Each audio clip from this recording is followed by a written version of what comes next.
Welcome to the Maverick Mindset podcast, a podcast that will explore the stories of people who have chosen to take life into their own hands, in their own way, and define what success means for them.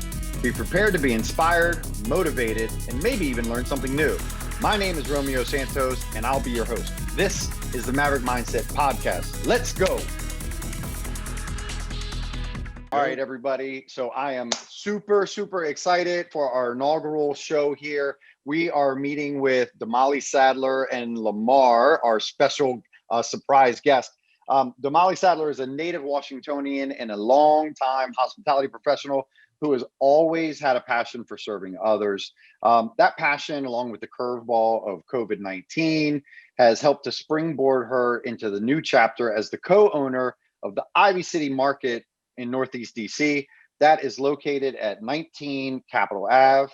Damali and her team have their sights set on not only growing a successful business, but also creating an anchor in the community that serves and gives back. Never a conformist, Damali plans to do things differently. In the vein of for-profit impact organizations, the Ivy City Marketplace will be much more than just a corner store. Let's welcome this Maverick to the show. How are you? Hi.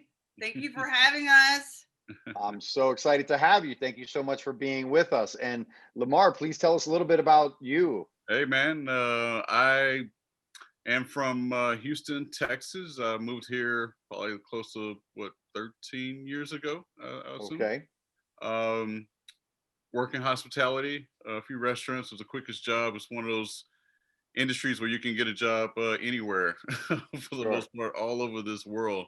You can find a job in hospitality for the most part. If you believe in the industry, which is good. Yeah. Kind of feed it and it feeds you back. It's a good industry to be in. I started off working at my first restaurant in DC I worked at was called B. Smith Restaurant. There I got my first bartending job over at B. Smith in Union Station. And I was looking for additional work because I could get part-time at the moment. I walked about 3 blocks toward the Capitol and stumbled upon Charlie Plummer Steak and thought the place looked nice from the outside. I walked in, check it out, asked for an application, and was hired within the next 2 days, which was pretty cool. Wow. They were needing some people as we know this is a very turn and burn industry, so the door keeps revolving. So where somebody doesn't want to work, somebody wants to work, and it worked out for me. I've been working at Charlie Plummer's for a little over 10 years at this point, and going through COVID and stuff like that, it's been strange. Our owner really took the pandemic serious and did not want to risk employees getting sick. We didn't have enough patio space to run an operation as far as like to go, knowing that we it's a high-end restaurant and stuff like that. So he decided not to open, and that has pushed most of the employees into finding other outlets to survive and make money out here. So it allows us the freedom, put our thinking caps on, and get into some positive things that can really feed us. We're so used to being in this treadmill or hamster wheel, so to speak, with work and that routine. And as the threat of COVID has kind of allowed us to think outside that box a little bit and do something for ourselves. And Damali is big on giving back to the community. And that's very passionate, and she's making it happen. A lot of people talking about it. She is actually doing it with her bare hands, and I'm there to help out. I love that. Thank you so much for sharing that with us. And I keep having a lot of conversations with folks, and it's one of the silver linings I think that's coming out of this pandemic is that it is giving people the opportunity to explore something different, almost forcing them to explore something different, right? So Damali, tell us a little bit about your story. I mean, obviously you and I have known each other, right? But so that our viewers and our listeners can learn more about who you are, the amazing person that I've always known and loved. And then let's talk about where you are today with Ivy City Market, please. Well, I want to start off again just by thank you for having me, and I feel very special by being part of your inaugural run of your new show. I'm very excited about that. I'm very excited about what's happening right now, and to piggyback on what Lamar said and about the horrors of COVID. But what's interesting about humanity and human beings is that we shine during adversity. We innovate, we make it happen, whether you're talking about the Black Plague or the Spanish pandemic or whatever. Human beings find ways to make a way for themselves. And we see it all over the place, and it's happening all over the place in the restaurant industry. So as Amar stated, I was furloughed. His restaurant's closed down. Capacity is very low, and I was just basically doing my best to find work where I could. A childhood friend approached me about the store, and I had an opportunity to help the community around me, which is my community, the African American community, the Washington DC community, and I went for it. Kind of like just went for it without like thinking it through as much as I maybe should, but I just felt like it was the right decision. As far as my background, I am a Washington DC DMV native. I started off not far from Ivy City. I lived in subsidized housing with my parents. My dad drove a cab 12 hours a day, and the other 12 hours he went to law school and got his homework done, and then got a shower in and a meal and went back to it.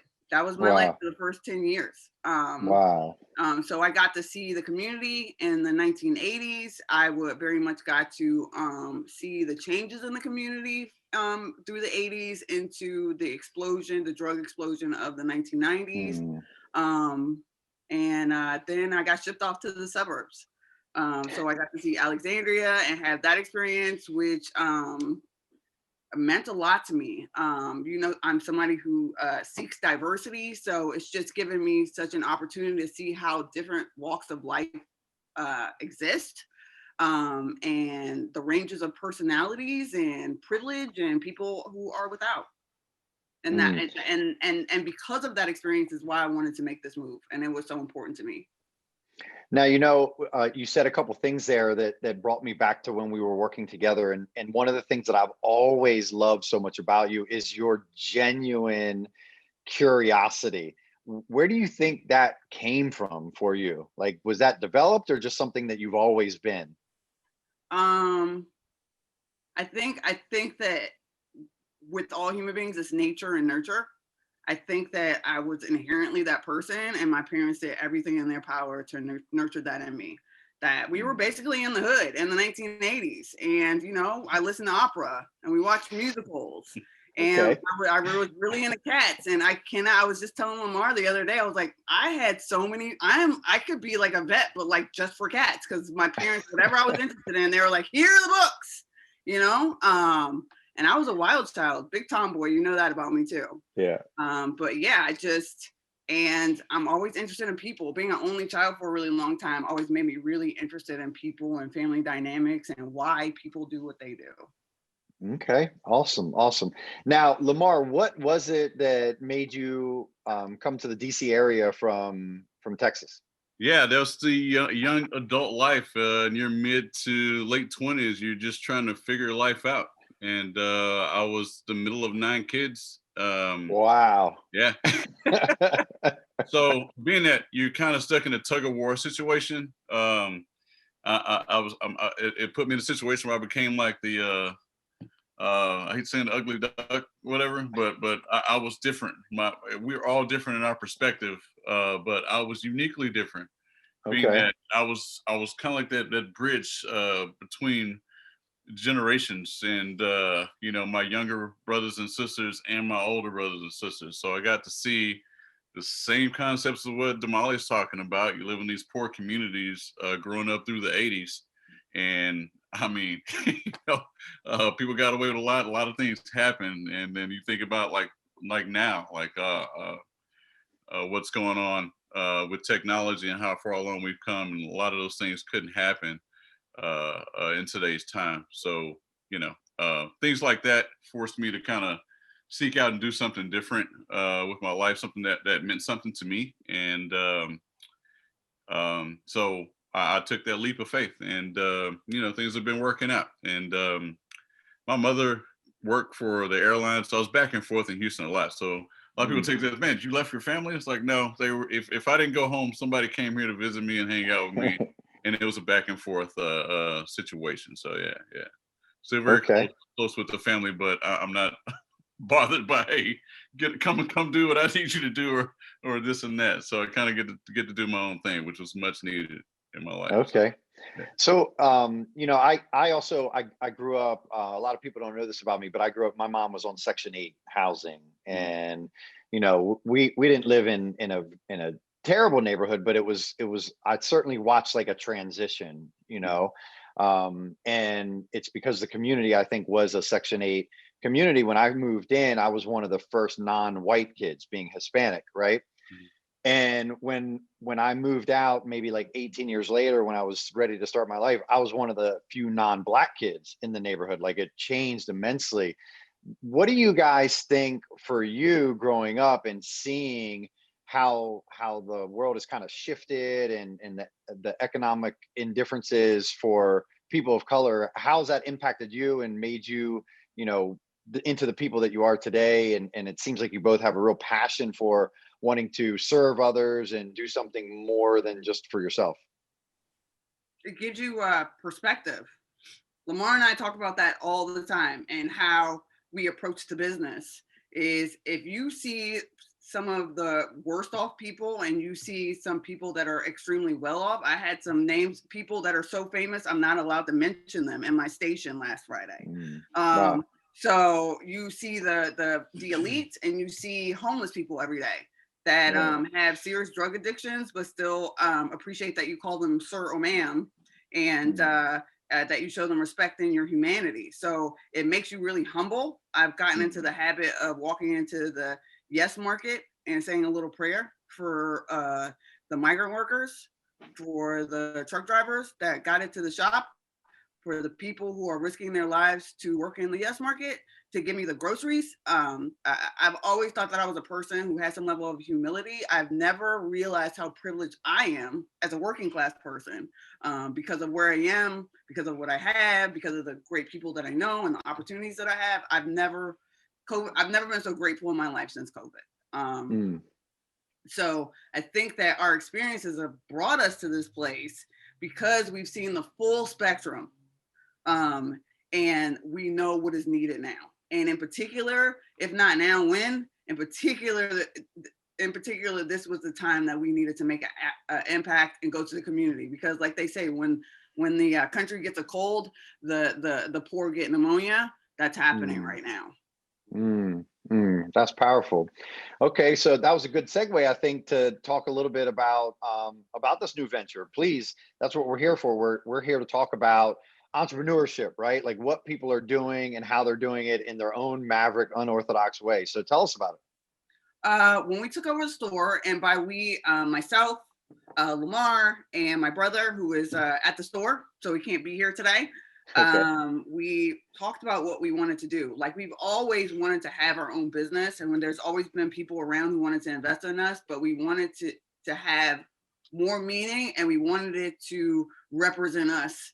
And by us, hospitality workers, African Americans, people who came from humble backgrounds, and we wanted to be able to represent that. And we pretty much are doing lots of things right now. We have a convenience store in Ivy City. We have backyard space, and we're trying to make it into retail space for people who may want to have events and things like that. We also want to run our own restaurant out of it, and we also are looking to be a community hub. Long story short, too late. What we're doing is trying to get back to the general market of the early 20th century. Regardless of what neighborhood you were in the United States of America in the early 20th century, Irish, Italian immigrant, African American, the general store was a lot of things. It was a social hub. It was a place to get away from your family. It was a place where people socialized. It was a place where you could get your taxes done. You maybe could talk to somebody about financial problems that you were having, and maybe a way to help that. A place where you got credit. A place where your friends were. and so much more. That's what we're trying to do. We're trying to serve the community and also build wealth in our own families and create a better future for ourselves. So we're doing a lot of things on a lot of frequencies all at the same time.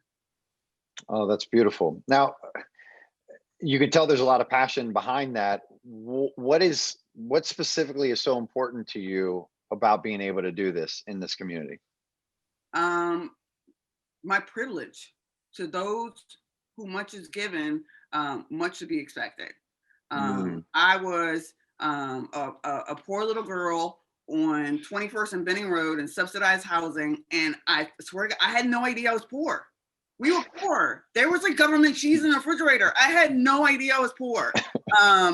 And like just the life that I had and the privilege, the mother who stayed home for the first 6 or 7 years of my life and read to me. I want to have workshops because that meant so much to my identity. My mother would sit and read Judy Blume, or when my mother read E.T. to me, and I realized books are so much better than the movie, and I love that movie.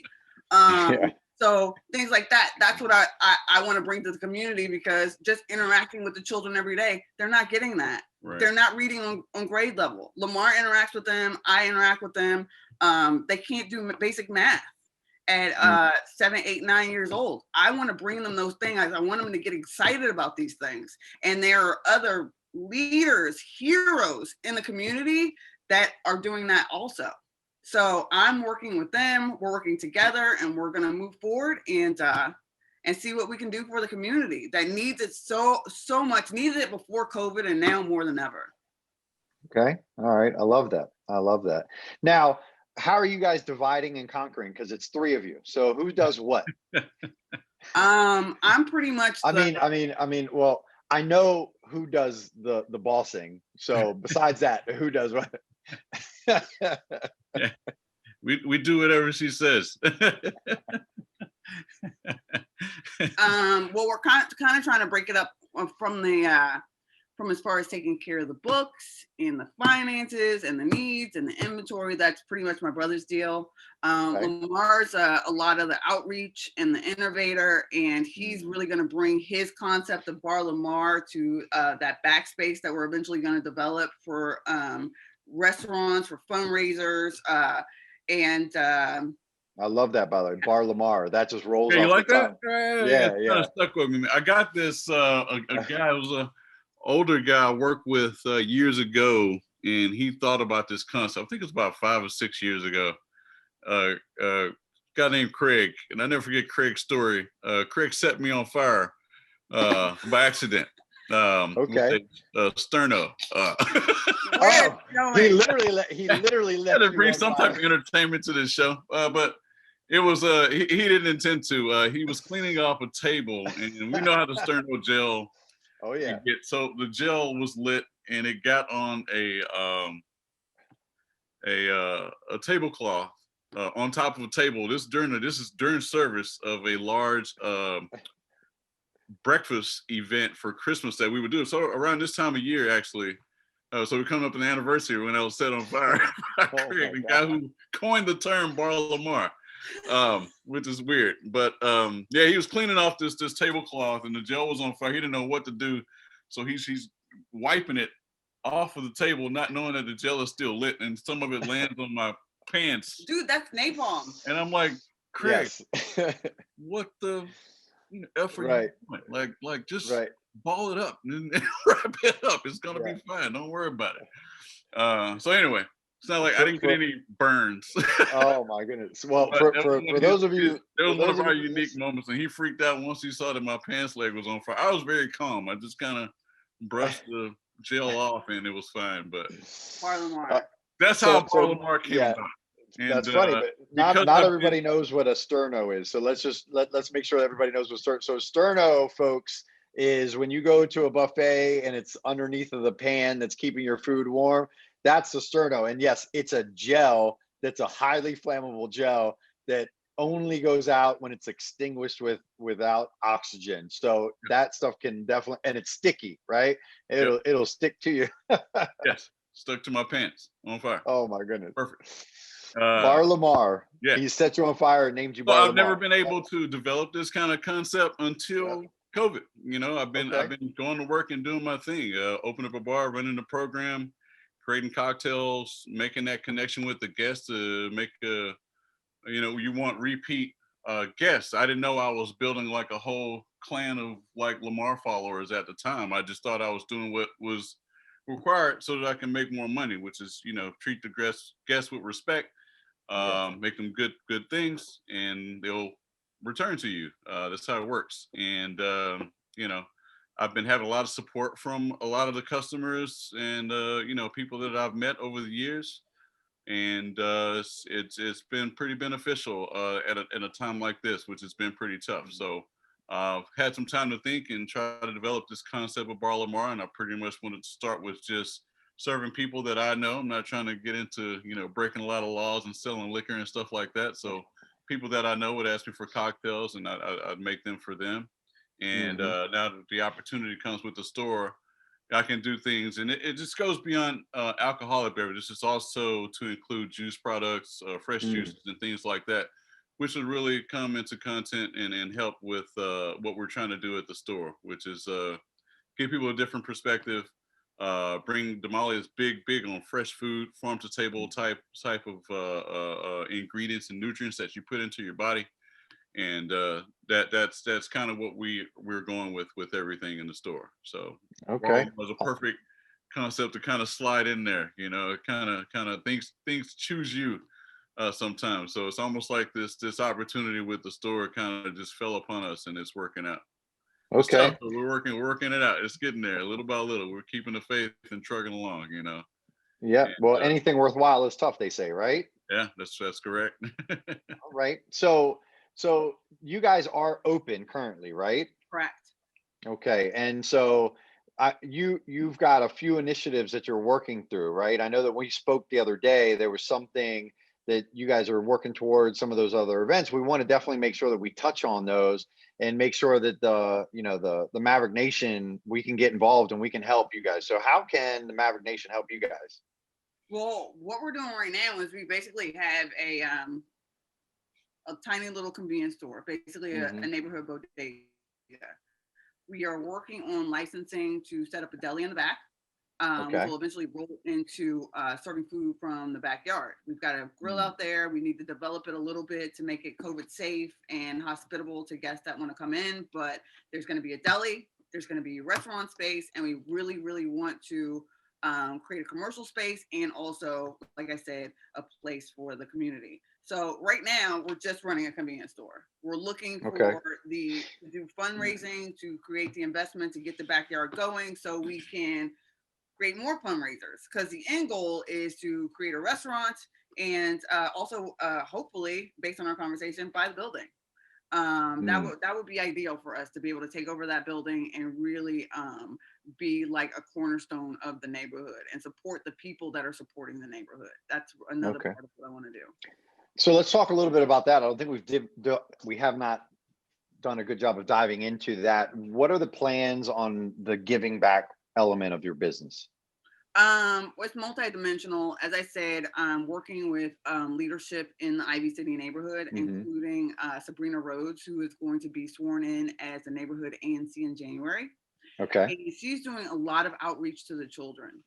And I have been working with her to figure out what piece of that puzzle I can be to serve the neighborhood children, the neighborhood elderly, that are in need. Okay. We're going to start off by having her party after she's sworn in to celebrate. Oh, Um, nice. That'll but be a great one. right, and we've been talking about the kids. What can we do for the kids? How can we incentivize the kids doing their homework? What they Mm. need to do is sometimes come outside, sometimes be in a quiet place. So we want to have the tents out there where they can come in. I've been working with some yoga instructors in the area, kind of trying to talk about bartering space so they can come in and do classes, and they can also work with the children on meditation, which in underserved communities has been found to help a lot of children with concentration, with anger issues. All the pluses that go along with yoga really help underserved children deal with the negative environments, the trauma, all of those good things. So that's one level to it. Okay. I want to have gym class back there. I want them to be able to do lunches, because we know psychologically human beings are tied to nature, and we do better when we go outside for walks or we just sit in the park. So I want to make a beautiful space, because I mean, like, the development there isn't very good. I want to make a little oasis for the children and the elderly and the superheroes in the neighborhood. So we're working on that right now. Okay, awesome. All right. And so you've got some plans for some fundraisers, some planned fundraisers there at the space, or what are the plans there? Fundraising, to develop the space, to do more fundraising, to do all the things we're trying to do right now. Right. Okay. And so how far along are you in the development process for the initial fundraiser, so that you can bring this vision to fruition? Well, we're working on it right now. We're still putting together the inventory for the convenience store. We're developing things in the store to make our inventory match the needs of the community and not poison them at the same time, because they don't necessarily make all the healthiest choices sometimes, and the offerings there aren't very good. So we're really taking baby steps right now and looking for support and ideas and input and feedback to figure out how we get to the first fundraiser lead to the rest of the fundraisers. Okay. All right. Now, do you have any sort of a link set up where people can go and donate, or how can people get donations to you guys? Right now, I would love it to start with a conversation, because we got to have a conversation before we do anything. And this is what I'm telling my partners, is we really want to have a dialogue with those those people who want to help us fundraise and want to contribute to us, to how we're going to do this. We want to hear their ideas. We want them to be an integral part of what we're trying to do. We want to be with the believers, not people just throwing money at us because they want to feel good about themselves. We want them to be a part of what we're doing and see what we're doing and consult with us. Like, are you a builder? Do you do landscaping? Like, how can you help us? How can you advise us so we can move forward? And I want it to be an interactive experience. So eventually we'll be all set up for that. We don't per se have any, because we're still running a convenience store and we're just getting that started. Sure. We'll get there very soon. Yep. Okay. All right. That's beautiful. I love that. I mean, that's very different, right? Most people, when they're looking to raise money, that the goal is just to raise money. I love how you really want to bring people in and make sure that the people that are helping you to raise money are also vested in what it is that you're doing. I think that's really beautiful and very unique. Mutual benefit in that. There's mutual benefit in that. Yeah. Okay. All right. Yeah, I love that. That's awesome. That's awesome. So let's talk about perfect world. 12 months. What are we doing in 12 months from today? In 12 months, we have a profitable restaurant in the evenings in the back, similarly to the Gravitas up the street or the Ivy City Smokehouse. And in the daytime, we are doing everything that we can to connect in the community around us, where children are familiar with the environment. They can come in and they know that they can do a 2:00 socially distanced book reading. They know that at noon, right after lunch at the clubhouse, they can come down and do meditation if they're interested, et cetera, et cetera, et cetera. That's what I'm looking to do. And I want that to be happening every day like clockwork, where we have a profitable business at night, and in daytime we're feeding both sides. I love that. That's beautiful. All right, that's great. Now, do either of you plan to go back to hospitality, or is this now the new mission, the next chapter, and it's permanent? Well, the next chapter is hospitality, but to answer your question, I'm still at BLT. Yeah. Right. Yeah. And Lamar still does his bartending thing where he can with the Bar Lamar, creating the cocktails, and eventually his concept is going to go into that backyard space as part of the restaurant. He's central to it. Lamar really, really undersells himself. He is a mixologist. He's amazing. He's a lead bartender, and his following is unreal. He raised a GoFundMe for Charlie Palmer Steak, and it was how much? Well, the portion I was responsible for was like a little close to like 40 grand. $40,000. Yeah. Wow. I'll be realistic with you. One of the guys that works in the building who frequents a lot, and he runs his own firm business out of that building. He gave 20 grand. I did reach out to him, and what happened was the bar, our goal was 30 grand, and he decided at that point he was gonna put in 20 grand. So that's a big Oh, chunk of the 40.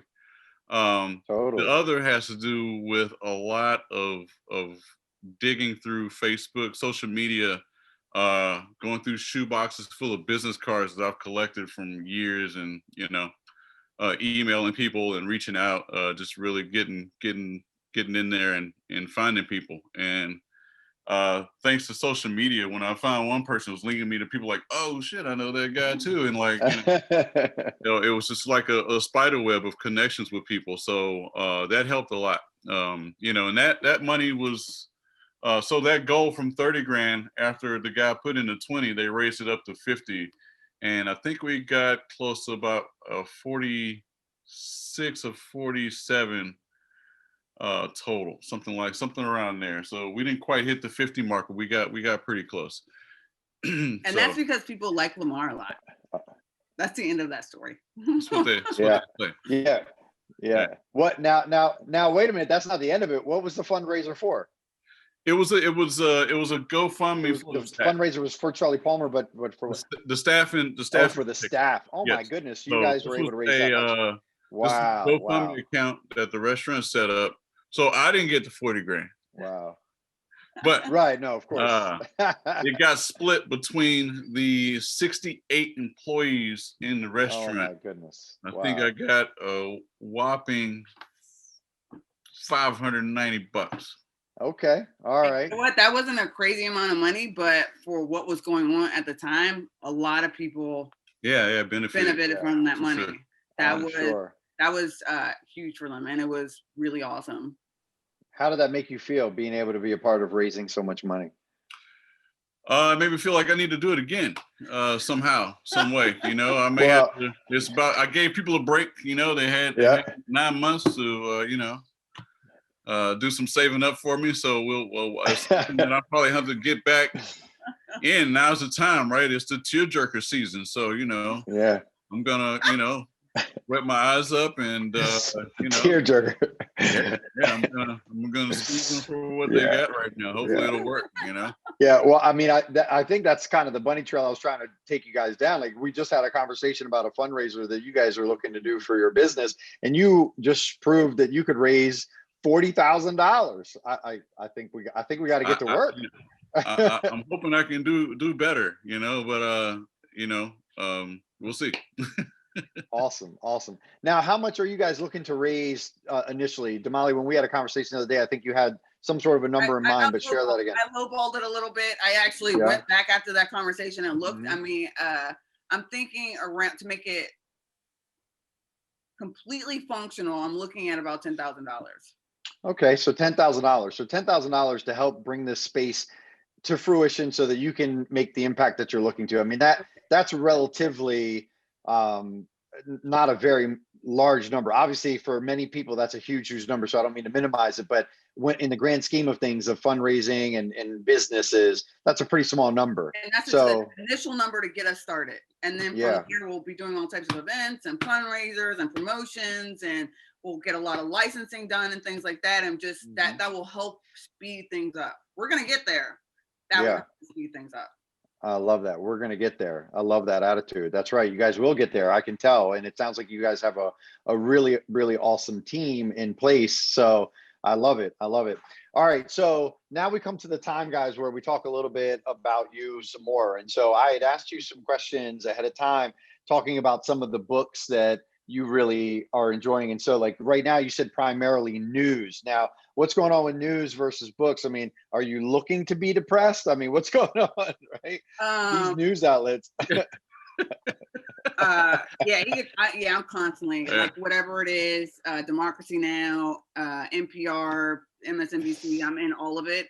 I'm very interested. I grew up in a household where we were conditioned to understand that our connection we had a responsibility to at least know where the rest of the world was, what everybody was up to, what other people were going to. And it really does help with that perspective. And politics is not everything, but it is, it impacts our lives a lot. And I Sure. feel like it's my responsibility as a part of this human family to know what's going on and how it's going to impact the lives around. And so many African Americans are so apathetic about politics. I have to kind of be that person ringing the alarm and being like, no, no, no, no, listen to this. No, no, no. If we do that, this is going to happen. So Okay. yeah, a lot of news, a lot of news. Yeah. Yeah. Yeah. It's hard to get away from it anyways, right? Yeah. And I try to escape, like I said, with the lectures when I'm like washing dishes or cleaning stuff up or working in the store on a project. Okay. All right. Now I see on here that you had one of the books that have been most impactful is also one of the books that have been most impactful for me is The E-Myth Huge. by Michael Gerber. Huge. What an incredible book. So for those that are listening that don't know about that book, tell us a little bit about that book and why it was so impactful for you, please. I love the book because it used a very simple model to explain something that is extraordinarily complex. How to run a business. And basically you want to run a business, even if you have a donut cart and you're riding it down the street, you want to run that business so efficiently that if somebody wanted to take your model and make 1 million of them all over the world, they would work just as efficiently. That's right. And part of that very simple model in the book, I think it was like a pie store where they're going on and on about it. And they kind of talk about, here's how you work yourself to death. Here's how you lose employees. Here's how you lose your mojo. And they're giving you all these scenarios. So I can't tell you how many times I backed out of situations where I had an opportunity to start a business just because I realized I wasn't with the right players who had the right mindset to do it the right way. And I've been in 1 million restaurants where I've seen it go both ways. Oh yeah. Oh yeah. Everybody wants to start a restaurant until they realize what it takes to start a restaurant. Hey, this will be easy. Oh honey, this will be so easy. All right. How about John Tapper? Yeah. Got pitch off of people who thought that they can just open up a restaurant because they had a little bit of money. That's right. That's right. How about you, Lamar? What's a book or two or a few that have been really impactful for you in life? For me, I held on the book. I'm a big fan of Malcolm X and his words and impact and how he devoted his life to something. So his biography stands out a lot to me. It impacted me a little bit. Sometimes I can kind of feel overwhelmed, and then it forces me to think about a lot of things that a lot of people have overcame with adversaries. So to get up and get going is where that leads me to follow pursuit with that. Yeah. Love that. Awesome. Yeah. When I saw the E-Myth on there, I was really like, oh, I love that book too. Yeah. I think probably that would be a good book for a lot of people in our nation to read because, unfortunately history is not always fair to those players and it's just a one-sided story because I've also, read a lot about Malcolm X and yes, there are certainly some things that maybe people want to say about his tactics, yet his goal overall was to help his community, to help his people. And I really admire that. Who could not, right? So I love that. So how about some mentors? Damali, you actually were kind enough to put me on there, which made me blush a little bit, but let's be real. So like mentors, known or not known, right? Yeah. First of all, that wasn't to flatter you. That's actually, he knows it's true. I talk about you all the time. They're like, oh, no, you talk about that guy all the time. I do. And then mentors, like I said, like number one, Alpha Omega is always going to be my father. I have those Obi-Wan Kenobi moments in my head with my dad. My dad has passed away in 2018. And it was really hard for me, but you know what? Those lessons are still up here, and I have conversations with him. And like, how would Dad deal with this? What would Dad tell me right now? And like, yeah, definitely one of my number one mentors is my always and forever my dad. You're on that list. Umar Naeem that I work with at several places is on that list. Malcolm X, as far as people that I like, the thing is that with Lamar and I, we've talked about Malcolm X for so many years. And what's interesting, he's gotten a bad rap, but most importantly, what's interesting about the autobiography is what we described earlier in this interview. Is like this behavior from this experience from poor rural Midwest to street kid to hustler, drug dealer, pimp to inmate to part of the Nation of Islam, to empowering its people and figuring out what people need, to becoming this international person who's transcended the racism and the limitations of the party and the country, to come back and say, oh man, we all we got, all of us. Yeah. And by the time that they were assassinated, Malcolm X and Martin Luther King sounded exactly alike. We remember them as people on opposite ends of the spectrum at the end of their lives, and it's about that journey. And that's why they resonate to us. It doesn't matter where you're at, it's where you're going. And that's what we want to convey to the neighborhood. Yeah. So even in his journey, like working in that store, gives me perspective on a lot of the youth and the kids in that neighborhood. And it's just all that they know. So they kind of give you that, and it makes a big difference to them. And I can tell that when they go into a convenience store and they see a representation of themselves, and it changes the entire perspective. And we get a lot of support from the older adults in the neighborhood. It's a very mixed community. Here in DC, we all know that gentrification is never ending, and you know, you'd hope with the change of the city that we're also protecting people. I think that a lot of people are onto that now, and they don't want to just, you know, take this money and start anew somewhere where they don't know anybody. They're like, no, we like to regroup, we like to transform our surroundings here where we are, and not feel the need to go somewhere else and do that.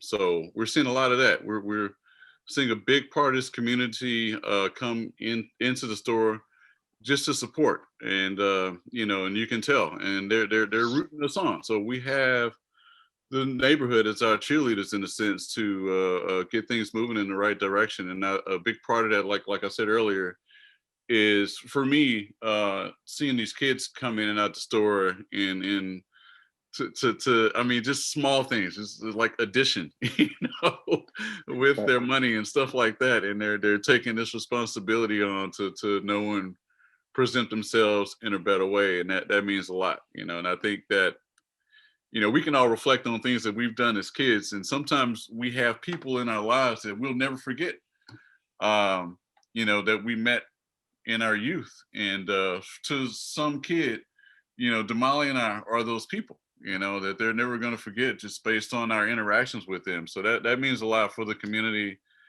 and the future for those that youth, you know, and that group of kids in that neighborhood. He's the uncle who won't let you slack off. He's the fun uncle, but he's not going to give you an inch. I love it. I don't give them the tough love just yet. I'm not there yet. We just kind of started, but they joke with me. They tell me how things are, and a lot of them, you know, a lot of them just want to feel included in something. You know, this year has changed a lot. It's changed schooling and how we live our lives right now. So, you know, a lot of people spend a lot of time in social media right now and things like that. And I think those things are changing. I just saw something today between Facebook and another thing where they're separating the two. So even these things, these our social norms within social media are changing a lot right now. So it's going to be interesting to see. Like you said, in a year from now, I'm hoping we'll be doing some type of toy drive or something, or you know, or a Christmas party for the neighborhood. Taking the kids to Roosevelt Island would be awesome. I love that. Love that. There's kids in Ivy City that have never been to Pentagon City. You know what I mean? They have no idea that there's an arboretum, a natural reserve that's been put there. It's right up the street. By Teddy Roosevelt, you know, our guy, right? By Teddy Roosevelt, like, and he's reserved this space, and it's beautiful. And guess what?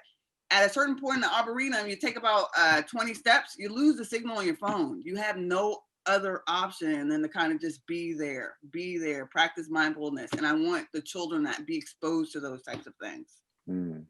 I love that. Yeah, I love that. You know, I find that there is something about there's something about coming through that journey. You said that earlier, right? The journey. And I talk about that all the time with my team, with my family, even with my daughters who probably have no idea what the heck I'm talking about because they're 2.5 and 3 months old, right? And it is, I love the definition that success is not a destination. It is the journey. And even more so, it's who you're becoming while on that journey. Right. And I hope that this podcast will continue to help show people. And so, when I spoke to you, and again, thank you guys for being on this inaugural show. My goal for this podcast is to bring amazing people like you guys on and talk about your stories, because at some point, somewhere, somebody's going to listen to this. And even if it's one person that's exactly in the position that you're in and they feel lost, and they no longer feel lost, or at least don't feel as lost after listening to our show, it's going to be a win, right? It's going to be a win. So listen, guys, I thank you so very much for giving us the opportunity to interview you and learn more about you. Where can people find you guys on social media or on the internet or anywhere else? We'll have a Ivy City Market Instagram up very soon, Facebook page up very soon, and we can't wait to hear from everybody. We can't wait to put this on our websites and have people see there and link up with us and start talking about fundraising for the future. All right. So when those are live, you're going to have to get them to us so that we can tag them into the show notes below. Okay. Absolutely. All right. Awesome. Hey, well, listen, thank you so very much. I really, really do appreciate the time. This has been wonderful. Lamar, very nice to get to know you and learn your story. I've heard your name 101 times and probably more. This has been the Maverick Mindset podcast. Thank you all for listening. Thank you guys again for being here. Be sure to like us on social media, hit the subscribe button below, and tune in for the next episode with more amazing content with amazing guests just like Damali and Lamar. And my name is Romeo Santos. I'm your host. Thanks very much, Romeo. Thank you. Appreciate Thank you so much for this opportunity. Bye-bye.